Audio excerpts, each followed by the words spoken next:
Yo, my name is Michael Salmon and welcome to another episode of Late to the Party. And why? Stormzy by name, now Stormzy by nature. And what a storm is kicked up recently with this quote. Stormzy has said that UK is definitely 100% racist. Now, I'm reading this from the Evening Standard, yeah, and I'm gonna just express excuse my language, right? Because look how they've posted it.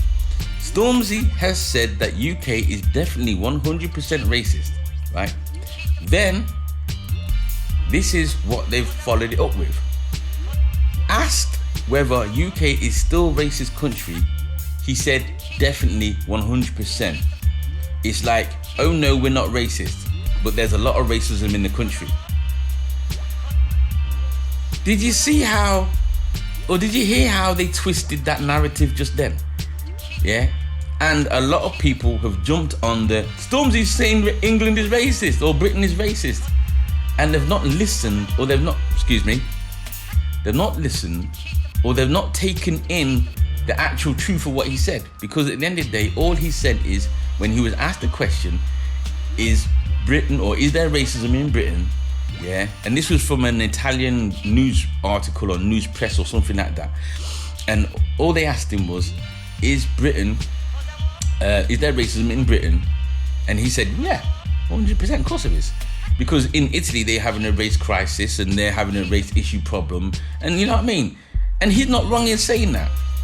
But the thing is, how the media twisted it around for their own benefit, to either whether this is either because they're racist themselves, or it's because it sounds more like a more interesting headline. It's gonna stir up more controversy.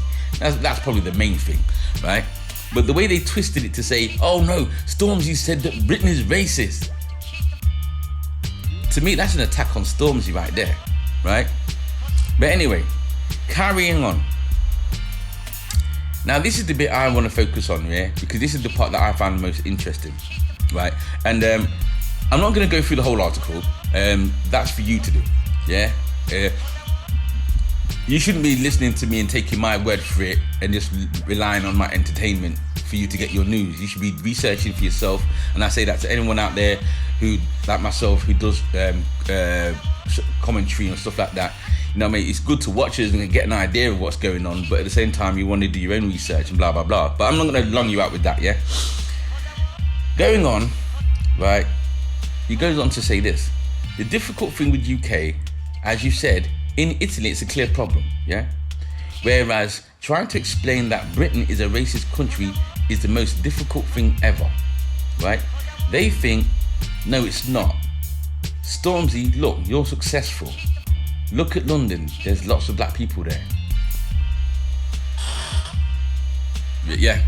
Now, he ain't lying. That's the attitude of a lot of white people in this country. Yeah? And this is what I wanted to focus on, right? Because of the way they think, and that's how they think, yeah? We find ourselves in a position as black people in when we try to express that such and such is being racist, or we feel that X is being racist.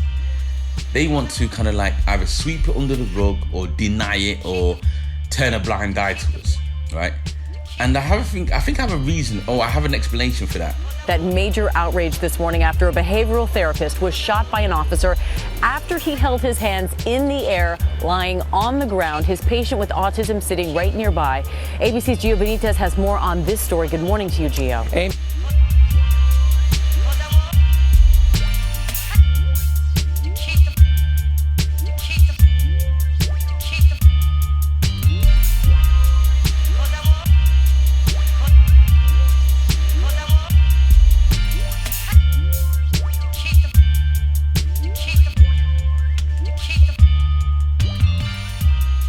Dwarfed by hundreds of counter-protesters.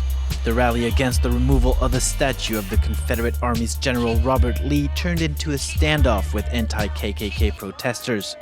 Now, as you can see from that clip, yeah, that is in America. And what I think, or how I see it, is that in this country, people set their levels or their standard of racism to that level. So because in this country no one's getting lynched, the police aren't shooting black people and unarmed black people, you haven't got your barbecue Beckys. I don't care. Are you sure it's not because you don't want black people being out here? It has nothing to do with their race. It seems like a new Jim Crow going on, because for some reason every time I see it, black people are the ones targeted regarding barbecuing at the lake. And you know what I mean? And you don't got people running around the streets ranting, and you haven't got the KKK having their meetings and marching down the street, even though you got the EDL, but never mind. Because that's not happening here, right? They set that as the standard level as 0. That's where racism starts for them. So anything below that is considered not to be racist, or it's not racist in their eyes because it's not a physical act, or they're not expressing it in a physical way. Everyone's still yet to tell me why I'm an extremist and why I'm racist. Please tell me what I've said. Okay. This is the problem. Anyone with a different opinion is a racist. Yeah. So therefore, if at most it might be a prejudice or a bias, but it's not, as far as they're concerned, they are not being racist. If you want to see a decrease in the level of racism in your society, the first thing you have to do is let white people find out how it feels to be on the receiving end of it. That's one of the reasons why I think that the people who are making these articles and whatever, they're kind of like not seeing it from our perspective. You know what I mean? They're only seeing it from theirs. And being the dominant group in the society that we live in, you know what I mean? It's the gestures, it's the little snide comments that they, it was just a joke. Hello? Am I seeing double? Yeah, it's when they say the things like that and we call them out for it, they get all defensive and want to start, walls start going up and all them kind of things there, and they want to start turning into the victim all of a sudden because, oh no, you shouldn't be saying that to them. No better. You let them stuff your head full of rubbish too. You've killed the goose that laid your golden egg, mate. What golden eggs? Ask the British Empire. Your benefactors who looked after you in the old days when you was under us, in the old days of your colonies. But you wasn't very smart, was you? See? If you'd had a bit more up there in them curly nuts of yours, you'd have realised. You'd have known when you was well off. You'd have left well alone. You was popular in them days, same as women. They was popular. Who'd marry one now? I know what they was going to do. How they was going to be bloody well treated. But you was popular when you knew your place, and you served those whose place was above you. So they stuffed your head with all that bloody socialist rubbish about Jack's as good as his master. Well, Jack is not as good as his master. Could blimey a worker. It's a clash of ideologies. A struggle for supremacy between two civilizations. If I lose face now, who knows what floodgates could be unleashed? Today the Jubilee Social Club, tomorrow the world. It's all right you making fun, but our white heritage is at stake. For those who are watching that clip now, you're going to say, well, hold on a second, why are you showing me that clip there? That was Love Thy Neighbour, that's 30 odd years ago. Yeah, maybe, I don't know how long, but it's a long time ago. And the reason why I showed that clip there, yeah, is because the people that was in my generation, yeah, when I was a kid, that was on TV. And what you'll have is that those people that were watching that when they were growing up, who were learning from that, who were watching that and seeing that as a standard, they're my age now. And you know what? They're teachers, lawyers, police people, chiefs of police. Yeah, doctors and surgeons and whatever. People in, high up in parliament and in government, they've got good seats, right? And even though you can say that you can teach an old dog new tricks, yeah, leopards rarely change their spots. And a lot of these people still, I wouldn't say actively practice some of those racist comments from that program from years ago, but they still harbor the same values. You know what I mean? And that is what the problem is. That's what causes the confrontation. Yeah, but they want to deny it. They don't want to admit it, because the last thing you want to call a white person in this country is a racist. Boy, they fly off their handle, right?